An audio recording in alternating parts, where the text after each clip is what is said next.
177 households have been displaced so far, and this translates to 260,200 people that are displaced and not in their homes because of water levels in their communities.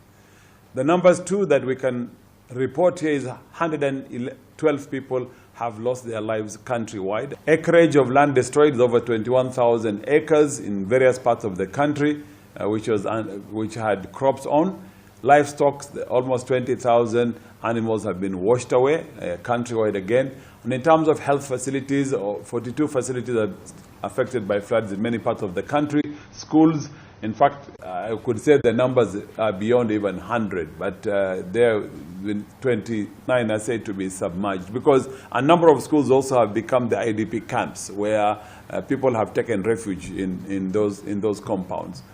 We have an agreement with through the authority of Kenya, Communication Commission of Kenya and Safaricom. We've developed a bulk SMSing messages that we can send using specific areas when disasters are about to occur.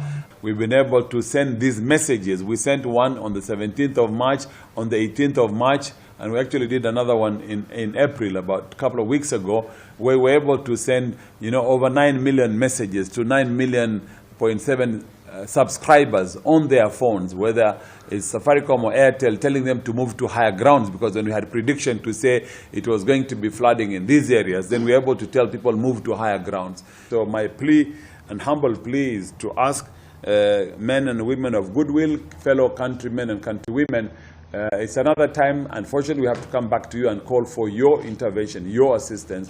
Help us to reach Kenyans that need our help today.